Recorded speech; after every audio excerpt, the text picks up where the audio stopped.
aconteceu? Obrigado, Miriam. Na verdade, os pais da igreja elaboraram os fundamentos da fé, os fundamentos da ortodoxia. Eles se concentraram naquilo que é de mais essencial, mas a respeito de diversos outros temas, eles não definiram. E isso é verdade também no que diz respeito à doutrina da providência.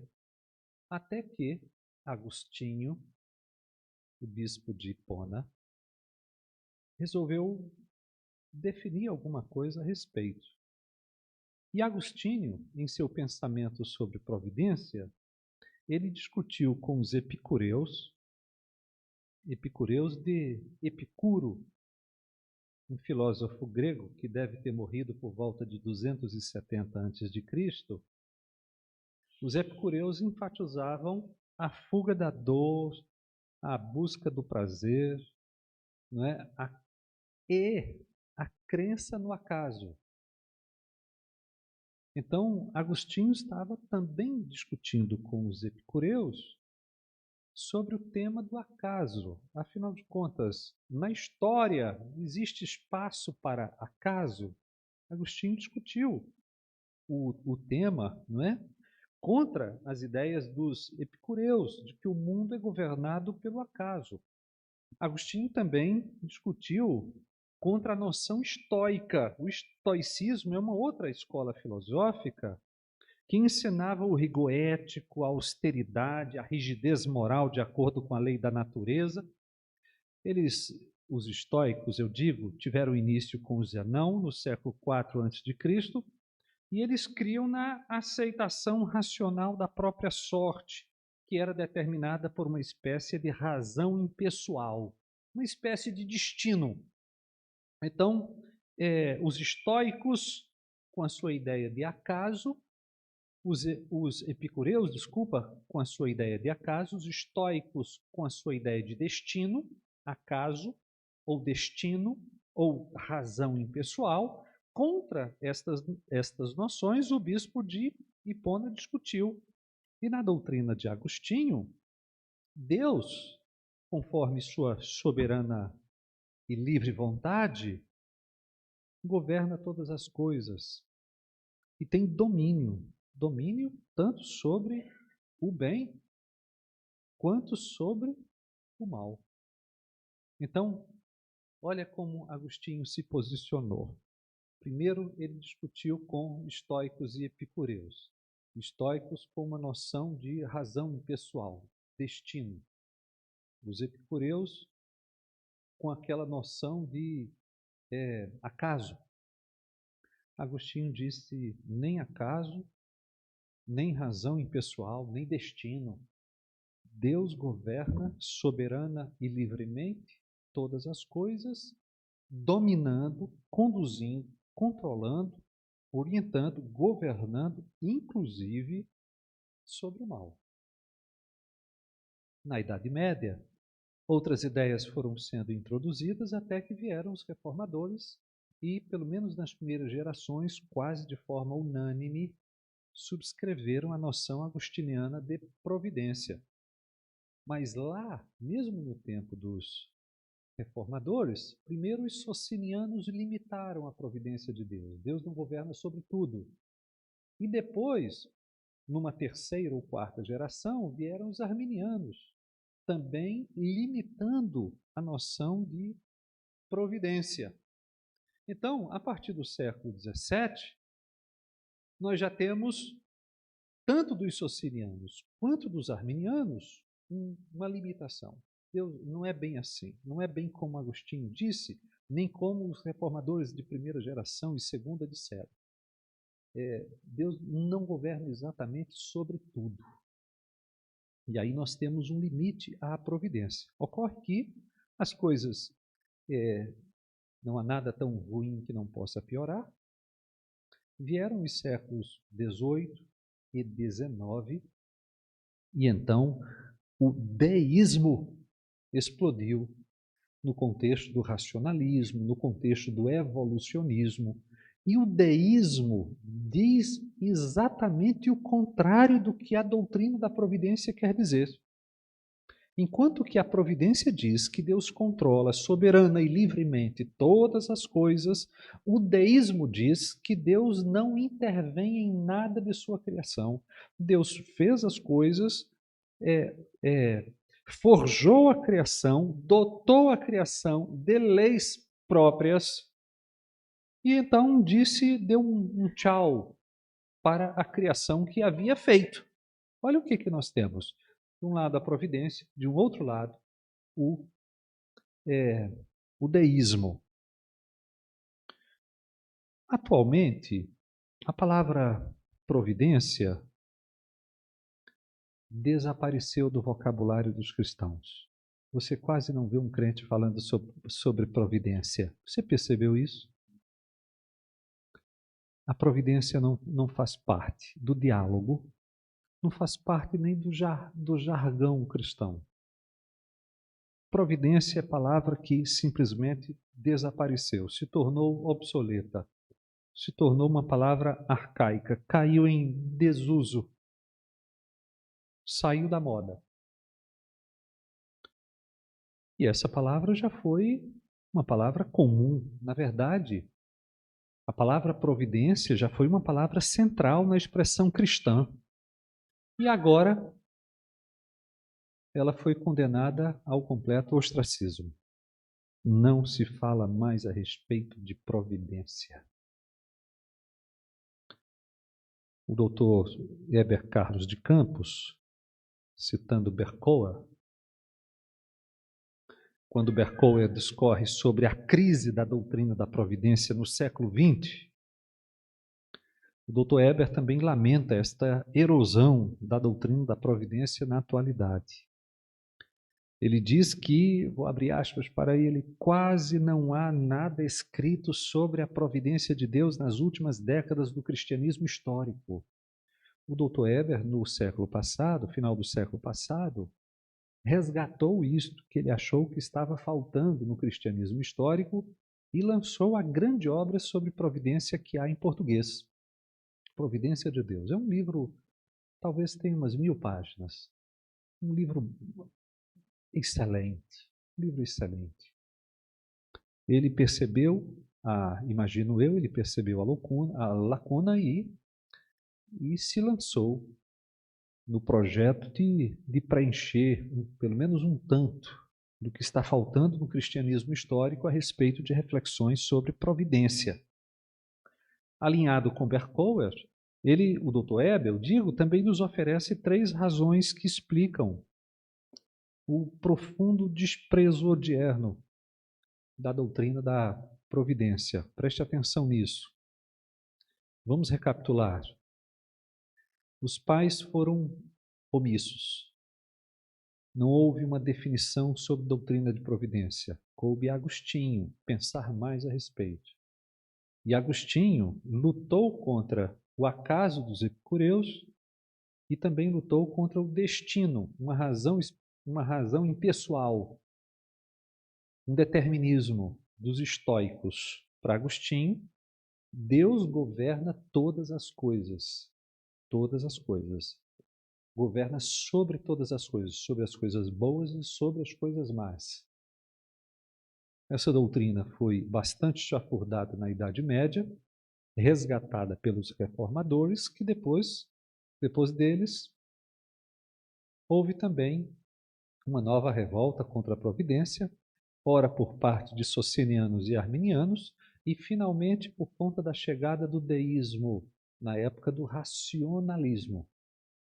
No século XX, a palavra simplesmente foi esquecida, foi jogada num baú, e hoje quase você não vê um crente falando sobre providência. Vocês estão me entendendo? Quais são as razões pelas quais os cristãos modernos não falam em providência? O que aconteceu no século XX? O século que sepultou a noção de providência. 3 coisas. Primeiro, o desenvolvimento do naturalismo científico no século XIX. Tudo começou lá, no século XIX. Porque na medida em que o evolucionismo era absorvido, todos os fenômenos acontecidos neste mundo passaram a ser explicados a partir de causas naturais. Ou seja, as causas estavam dentro dos próprios fenômenos. E quando as causas ficam dentro dos próprios fenômenos, deixou de ter lugar ou necessidade para a ação providencial de Deus. Então, o primeiro ponto a ser observado é o naturalismo científico do século XIX. Os estudiosos começaram a falar da mãe natureza. Dentro da mãe natureza está a explicação de seus próprios fenômenos, a sua causa está dentro dela mesma. E essa noção andou conquistando aí, se popularizando e se tornou também o mote dos trovadores populares, que cantam como é grande o quê? O poder da natureza. Olha como as coisas se popularizaram. Da providência ao poder da mãe natureza. Em segundo lugar, nós temos também o aparecimento da subjetividade da religião. Feuerbach, Nietzsche, Marx, Freud, esses homens forjaram a ideia, a noção de que religião nada mais é do que uma expressão de nossas próprias necessidades interiores egoístas. Eles pensaram que a religião é produto do nosso eu carente. Eu preciso da religião. Para Feuerbach, por exemplo, a necessidade inata da religião nada tinha a ver com a ideia calvinista de semen religiones, a ideia de que há uma necessidade, que Deus plantou a necessidade dele no coração de todos os homens. Por isso, quase não há uma família na face da terra sem religião. E em Calvino era assim. Mas para Feuerbach, não. Esse homem simplesmente dizia que o homem era o começo, o meio e o fim da religião, que, na verdade, teologia é antropologia. Que estudar teologia nada mais é do que estudar a necessidade do próprio homem. Vocês estão me entendendo?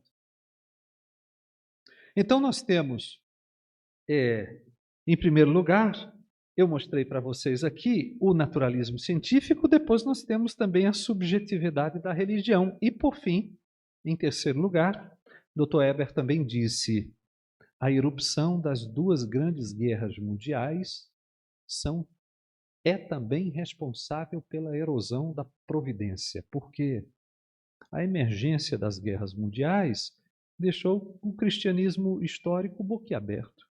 Tão boquiaberto quanto o homem do Salmo 73, porque, afinal de contas, como é que a iniquidade prospera? Esse foi o questionamento básico do salmista, quando seus pés quase resvalaram. Vocês se recordam do Salmo 73? As guerras trouxeram dúvidas sobre a participação de Deus na história, sobre a intervenção de Deus no mundo, sobre o controle de Deus no mundo. E então, Berkouwer, por exemplo, comenta que em todo lugar dúvidas profundas foram levantadas com respeito à realidade de Deus.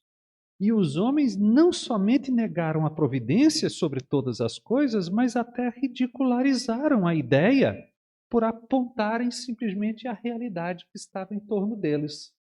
Então, olhando para a realidade da guerra, os homens simplesmente passaram a descrer que Deus controla soberana e livremente todas as coisas. Quero saber se vocês estão me entendendo até aqui, sim ou não. 3 razões levaram à erosão da doutrina da providência lá no século XX. O sepultamento aconteceu lá.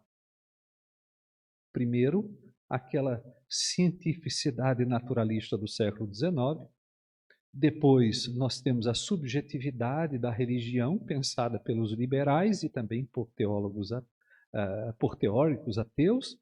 E depois nós temos a realidade o surgimento, o acontecimento das duas grandes guerras mundiais no século passado, elas duas juntas levaram à noção de que a providência é uma coisa ridícula de se pensar. A ideia basicamente era esta: como é que Deus controla todas as coisas livre e soberanamente e uma barbárie como, por exemplo, a barbárie nazista acontece? Os meus irmãos observam que por uma razão ou por outra, em um momento ou outro na vida, cada um de nós tem sido tentado a negar a doutrina da providência. Porque, a par destes macro acontecimentos, cada um de nós tem uma história. E é possível que, num momento ou no outro, nós venhamos a questionar a realidade, o fato, e a perguntar: Deus dirige mesmo todas as coisas? É assim mesmo que Deus quer? Afinal, se Deus governa todas as coisas, como é que eu posso estar nessa situação? Como é que isso pode ter acontecido comigo? Se Deus manda em todas as coisas, veja como nós começamos a questionar a providência de Deus em nossa própria história. Se Deus reina, como os que cometem impiedade prosperam? Esta foi a pergunta de Malaquias capítulo 3, versículo 15. Lá também, no texto, se Deus dirige este mundo, como tantos tentam a Deus e escapam? Olha qual foi a pergunta do povo nos dias de Malaquias. Então, afinal de contas, Deus governa ou não governa o seu mundo? Deus exerce ou não uma providência tão completa quanto esta que estamos querendo propor aqui? Quero saber se os meus irmãos estão me acompanhando bem. Sim ou não? Conversamos um pouco sobre a história e conversamos um pouco sobre o que tem levado à erosão, à corrosão da doutrina da providência no pensamento cristão. Nas falas entre crentes, os meus irmãos percebem esta ausência de providência? O que os crentes falam? O que faz parte de seus jargões? Na conversa de boca a boca, sai o quê? Não sai nada da providência de Deus. Entretanto, nós precisamos da providência. Nós precisamos entender a providência, nós precisamos resgatar a providência. O cristianismo contemporâneo, meus irmãos, é marcado por superstição e por muita superficialidade. Reina a confusão, o medo do diabo, a neurose, o esgotamento espiritual. E dentro desse quadro, eu afirmo aos meus irmãos que nunca a igreja precisou tanto da doutrina da providência como agora. Nunca foi tão urgente resgatar a doutrina da providência, abraçar essa doutrina, crer na doutrina, entender o que a Bíblia diz a respeito. Por isso, eu quero propor nesse momento 3 razões pelas quais nós carecemos urgentemente resgatar a doutrina da providência.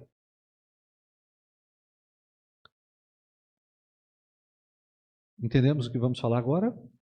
Por que nós precisamos resgatar a doutrina da providência? Em primeiro lugar, a primeira razão pela qual nós devemos abraçar a providência de Deus, nos termos ensinados pela Escritura, é por ser ela uma realidade insubstituível. Quais são as alternativas à doutrina bíblica da providência? Quais são as alternativas cristãs? Sabe de uma coisa? não há alternativas cristãs à doutrina da providência. Porque ou nós cremos na providência, ou nós vamos abraçar uma ideia de Epicuro, o acaso. Ou Deus controla tudo ou tem acaso. Ou, qual é a outra alternativa? O destino, uma razão impessoal. Imaginemos. Então, ou Deus, sim, mas de um modo geral, bom, mas os astros não deixam de ser algum tipo de razão impessoal, algum tipo de fatalismo determinando o destino. Quer dizer, não tem alternativa. Ou Deus controla, governa tudo, ou no ponto, vamos dizer que nós apenas não negamos inteiramente, mas apenas limitamos. Mas ainda assim, no ponto em que Deus não governa, o que sobra? O acaso dos epicureus. Ou o destino dos estoicos. Então, sabem de uma coisa? Não há alternativas à doutrina bíblica da providência. Se você não acreditar nela, sinto muito, você vai ter que acreditar no acaso, na coincidência, na coisa contingente, casual, ou no destino, aquela ideia fatalista de que uma vontade impessoal determina o destino de todas as coisas.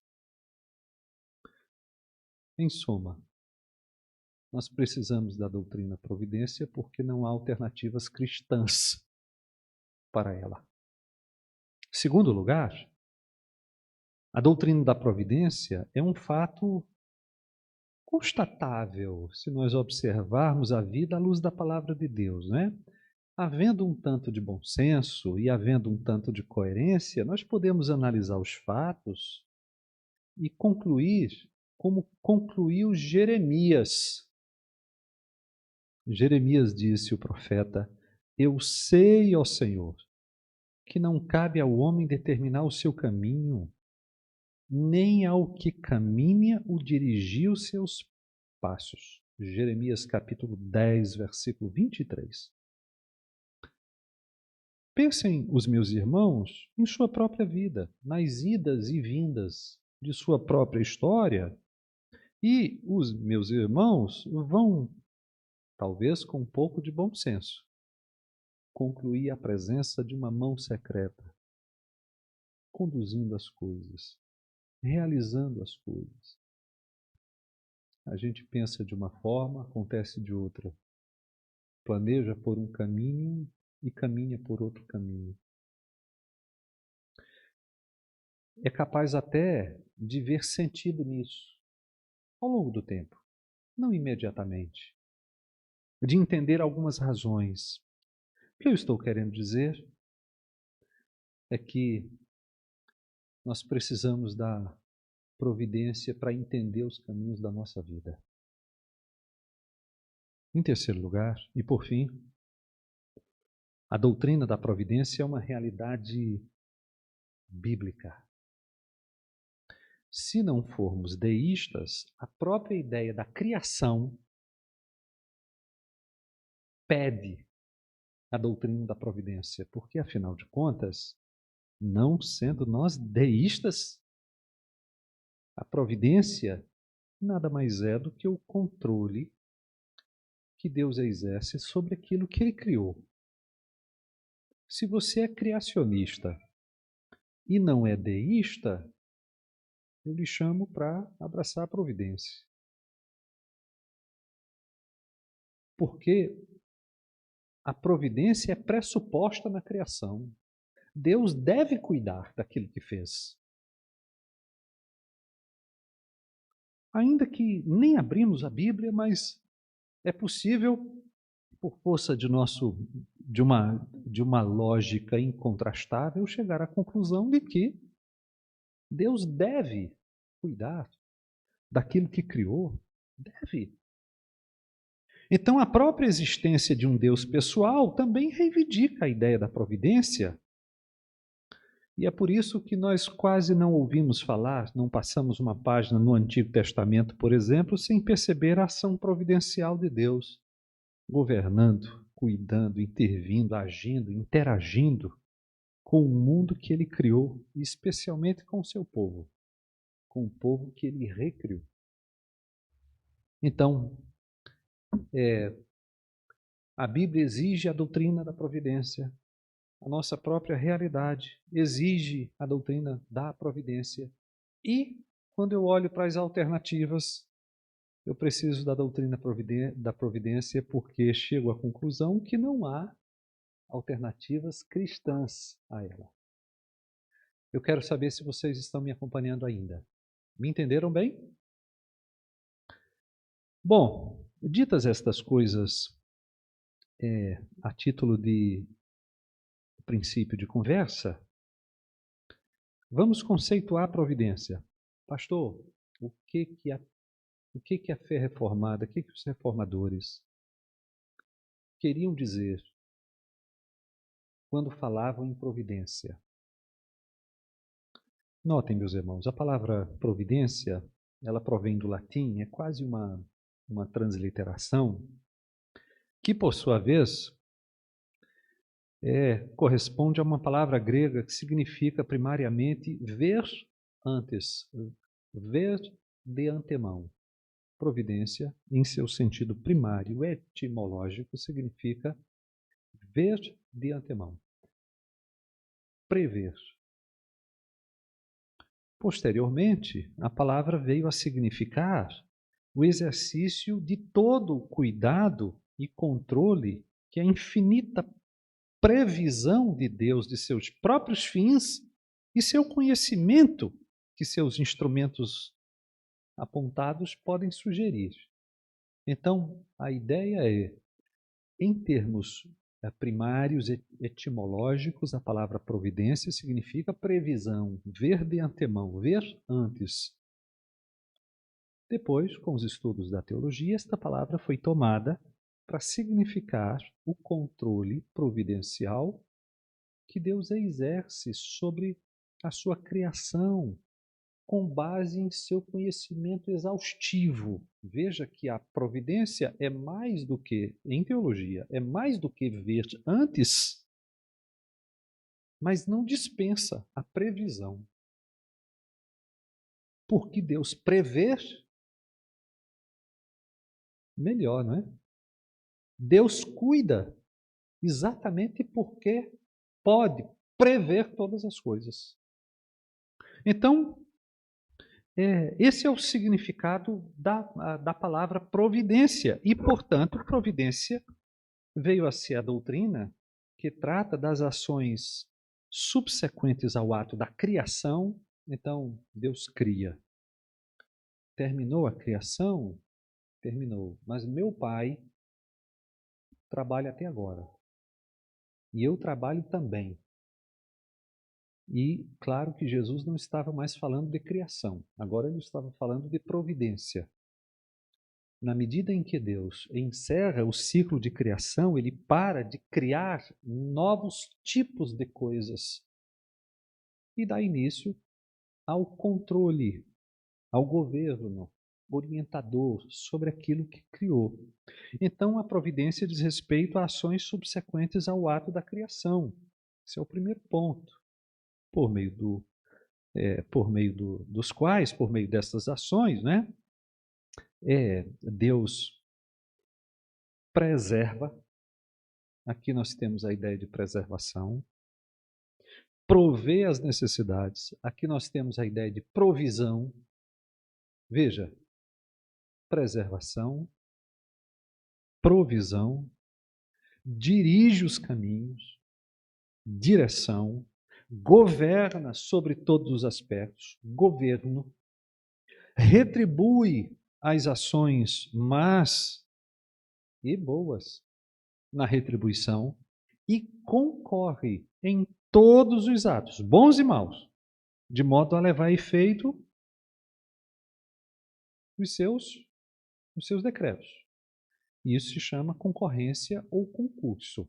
Mas eu não quero que os meus irmãos decorem isso ainda, porque eu estou dando apenas notícias introdutórias, porque nós vamos falar sobre cada uma das partes da providência. Por ora, eu quero que os meus irmãos saibam que providência diz respeito aos atos de Deus subsequentes aos atos da criação, por meio dos quais Deus preserva, provê, dirige, governa, retribui e concorre. Essas são as partes da providência que serão estudadas em ocasião oportuna.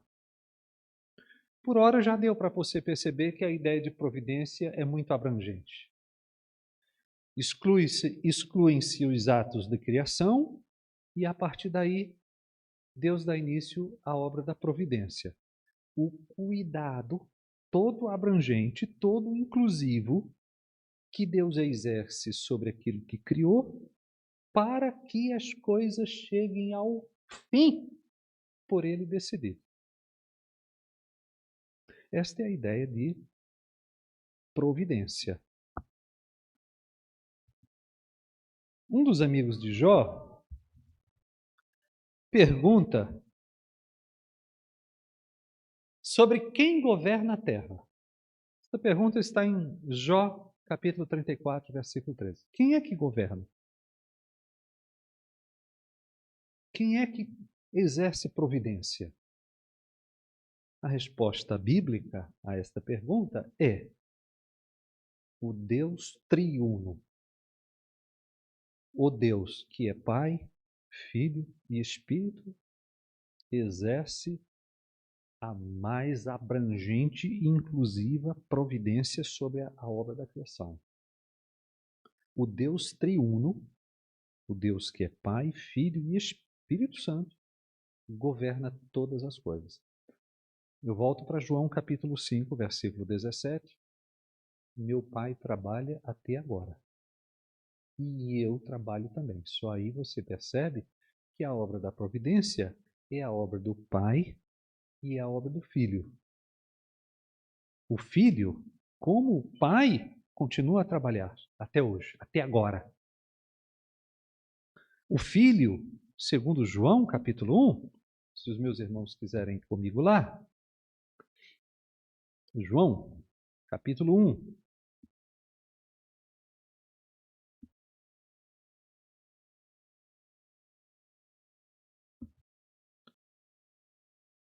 O Filho é o agente da criação.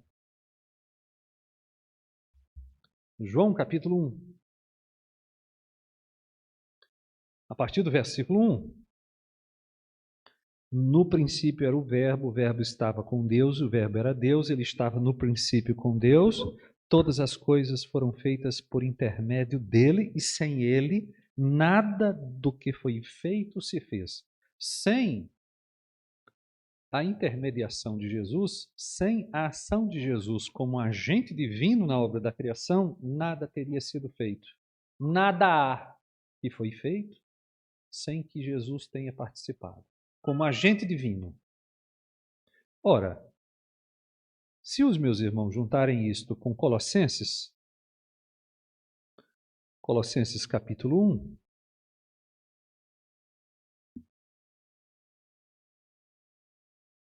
Colossenses capítulo 1, a partir do versículo 15. Colossenses 1,15. Este é a imagem do Deus invisível, o primogênito de toda a criação. Esse título primogênito é muito importante. Primogênito aqui não é o primeiro gerado.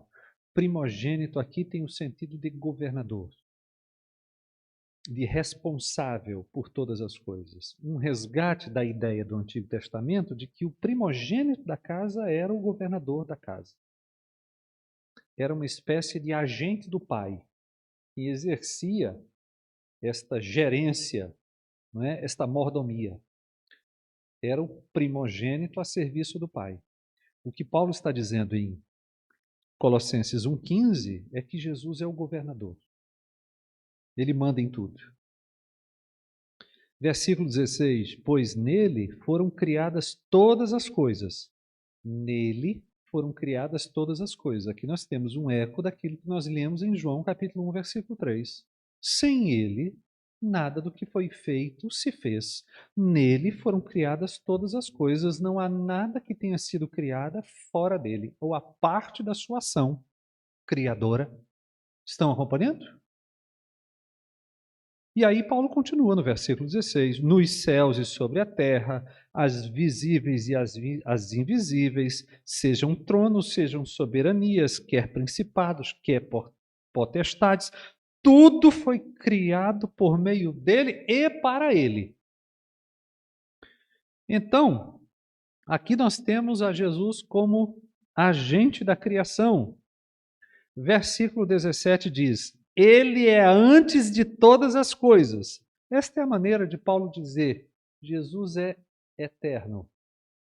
Paulo não diz ele foi antes de todas as coisas, né? Ele diz ele é antes de todas as coisas. Ele, Jesus, é o eu sou. O eu sou. E olha no final do versículo 17. Nele o quê? Tudo subsiste. Sabe o que Paulo quer dizer com isso? Paulo quer dizer que se Jesus soltar a criação por um instante, tudo esboroa, tudo evapora, tudo vira pó, tudo se desorganiza. A ideia é exatamente essa. Quem mantém as coisas no seu devido lugar, em funcionamento, é Jesus. E é isso que Paulo diz exatamente aí em Colossenses 1,17. Nele, tudo subsiste. Então veja que o Pai é criador, o Filho é criador. O Pai é provedor, o Filho também. A obra da criação é uma obra do Pai e a obra da providência é a obra do Pai. Mas a obra da criação é a obra do Filho. E a obra da providência, obra do Filho também. Em Hebreus capítulo 1, se os meus irmãos forem lá comigo, Hebreus capítulo 1.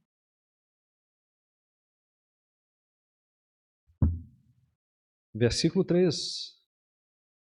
Diz assim: ele que é o resplendor da glória e a expressão exata do seu ser, sustentando todas as coisas pela palavra do seu poder,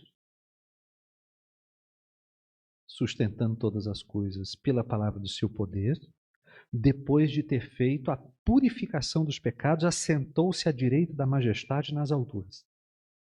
Note a expressão aí, a frase sustentando todas as coisas pela palavra do seu poder. Jesus é provedor, ele exerce providência. Como Pai.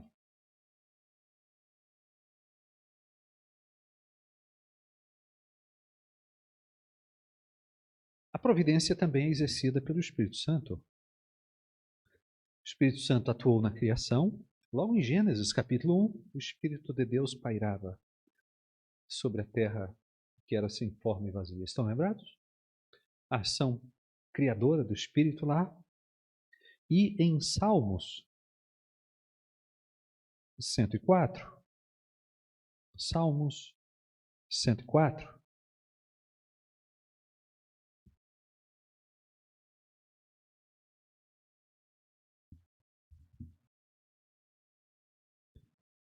versículo 27 seguintes, olha o que diz: todos esperam de ti, que lhes dês de comer a seu tempo. Se lhes dás, eles o recolhem. Se abres a mão, eles se fartam de bens. Se ocultas o rosto, eles se perturbam. Se lhes cortas a respiração, morrem e voltam ao pó. Envias o teu espírito, eles são criados e assim renovas a face da terra. Então, olha como nós temos a ação do Espírito aqui na obra da providência. Então, em resumo, o autor da providência é o Deus, que é Pai, Filho e Espírito Santo. O Pai é o Deus da providência. O Filho é o Deus da providência. O Espírito Santo é o Deus da providência.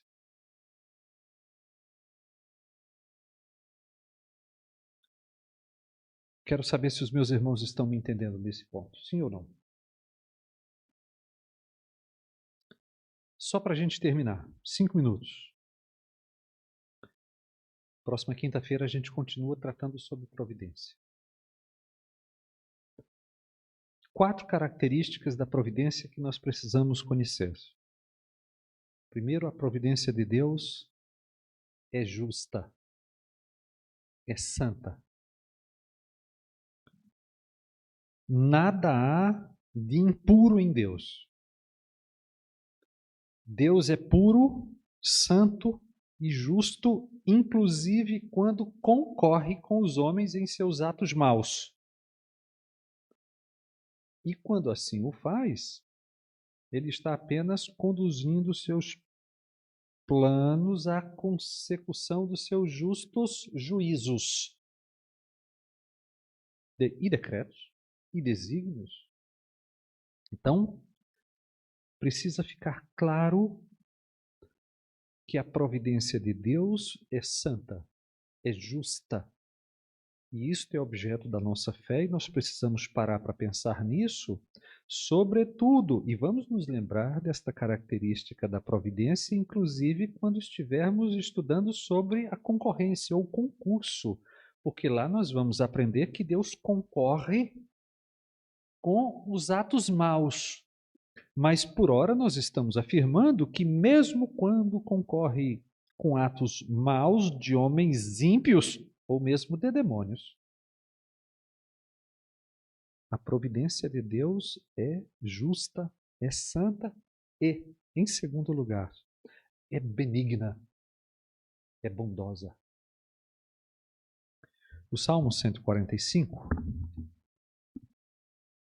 se os meus irmãos forem lá comigo, esse é um das dezenas de textos em que os meus irmãos lerão nas Escrituras que as obras de Deus são boas, benignas e também justas e santas. Salmos 145, versículo 17, o texto diz: justo é o Senhor em todos os seus caminhos, benigno em todas as suas obras. E aí você pode juntar 2 marcas da providência de Deus que você não pode esquecer. A providência de Deus é justa, é santa e, ao mesmo tempo, é bondosa, é benigna. É para o bem, no fim das contas. Muito bem. Mais 2 características. A providência de Deus, além de justa e de benigna, é também sábia. A providência de Deus é sábia. Nós não podemos duvidar da sabedoria das obras de Deus. Ontem à tarde eu estava vindo de Gravatá e final da tarde, entrando na noite, e gente, a cor do céu estava espetacular. Eu e Cíntia tiramos uma foto. O crepúsculo, a cor do crepúsculo. E que coisa, quem sabe matizar daquela forma? Quem sabe manter as coisas como elas são? Apesar de nós, né? Apesar de nós. Então basta contemplar ao redor e perceber como Deus mantém todas as coisas. Quanta sabedoria. Mas, ao mesmo tempo, e por fim, a providência de Deus é também eficaz. O que significa dizer que Deus é poderoso para executar a sua vontade, para exercer a providência ouvindo exclusivamente o conselho de sua vontade. Eu não sei se os meus irmãos estão entendendo, mas nós estamos falando aqui de coisas tão práticas quanto a tarde de hoje.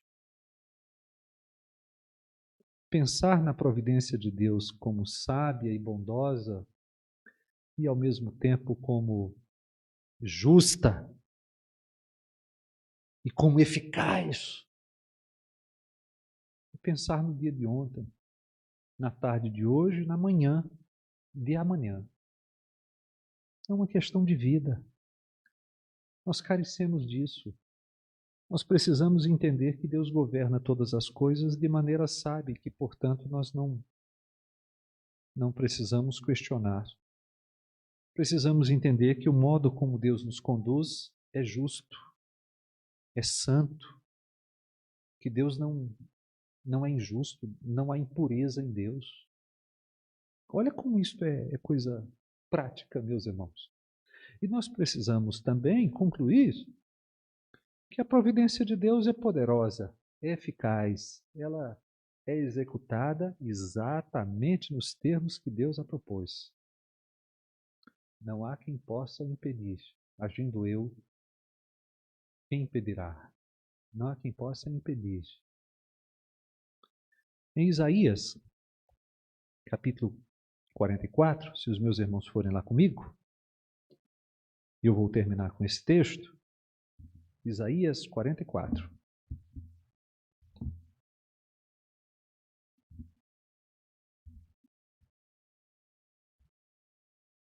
Na verdade, em Isaías 43, para começo de conversa,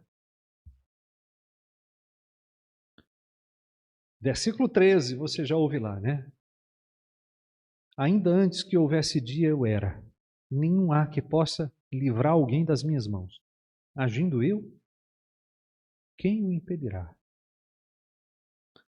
E aí os meus irmãos percebem, no capítulo 44 do profeta, que nós temos aqui o anúncio do libertador Ciro, a quem Deus chama de meu ungido e meu pastor.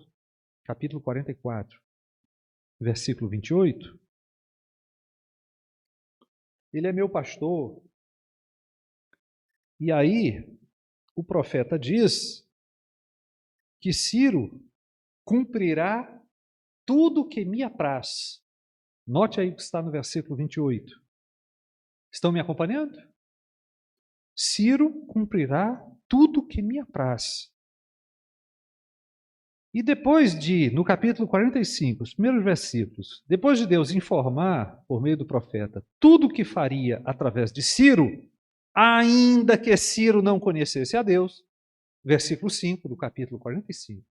Ciro não conhece Deus, né? Mas será usado por Deus, a quem Deus chama de meu pastor. Porque Ciro seria usado por Deus para conduzir o rebanho de Deus para Jerusalém, né? Então, aqui está. Depois que Deus informa tudo que fará por meio de Ciro, embora este não conhecesse a Deus, então o Senhor denuncia a loucura de sujeitar os atos divinos à crítica e a julgamentos humanos, como se tivessem eles, os homens, o padrão pelo qual pudessem condenar ou absolver os atos de Deus. Isso está em Isaías 45, versículos 9 e 10. Algo que diz, ai daquele que contende com seu Criador e não passa de um caco de barro entre outros cacos.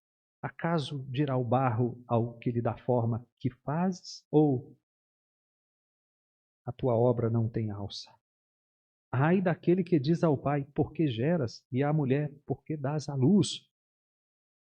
E por fim, a partir do versículo 11, o Senhor afirma o que acontecerá.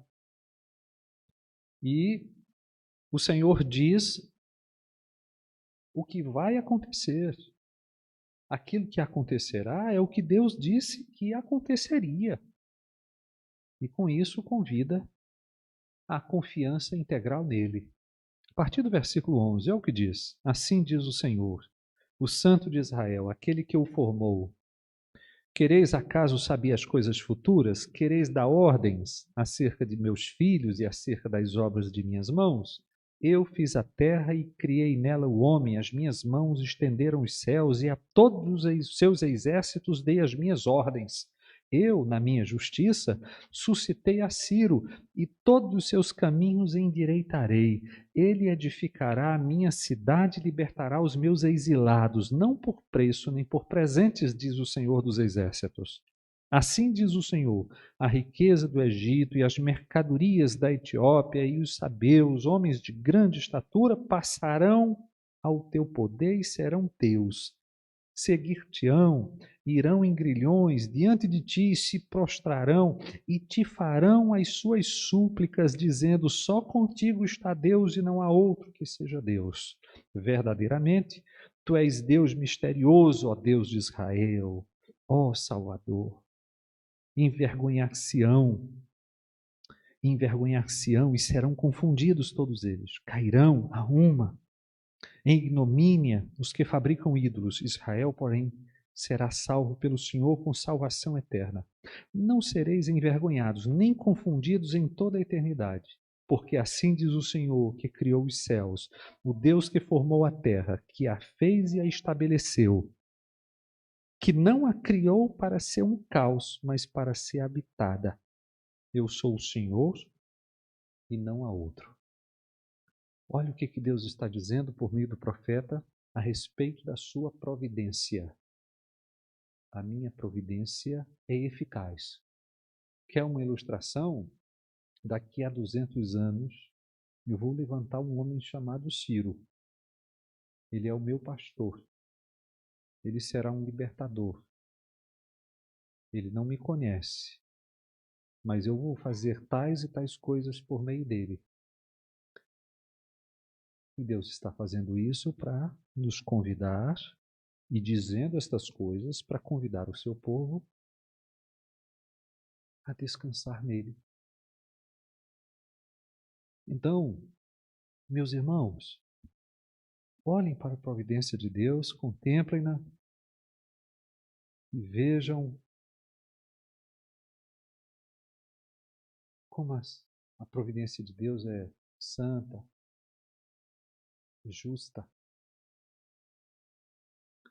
bondosa, sábia e poderosa, eficaz. E Deus nos chama a descansar nessa providência. Ele está nos conduzindo. Em diversos momentos, Ele não vai nos conduzir como nós gostaríamos que fosse, como nós pensávamos que seria. Mas calma, Ele continua conduzindo. E agora nós precisamos confiar nele e nos entregar a ele. Aqui está um começo de conversa sobre providência. Vocês percebem que é um tema que tem a ver com a nossa vida. Com o crepúsculo de ontem e com a aurora de amanhã. Vamos ficar de pé. Fica já o convite para a próxima quinta-feira, tá bom? Convite é nada, né? Fica um compromisso. Na próxima quinta-feira, a gente conhecer a doutrina da providência. Muito bem. Senhor, nós te buscamos nesta noite bendita. Sim, Deus, porque tu nos buscaste. Antes de buscarmos a ti, tu nos buscaste. Antes de te amarmos, tu nos amaste.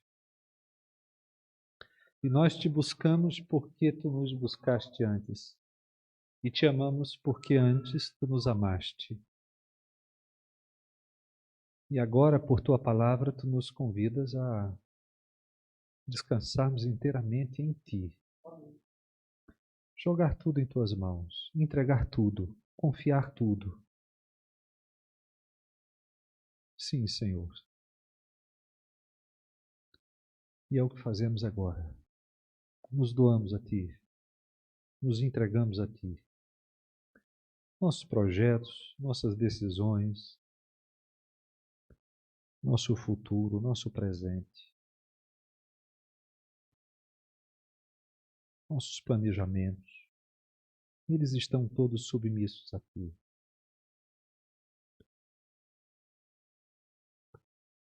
Nós oramos em nome de Jesus.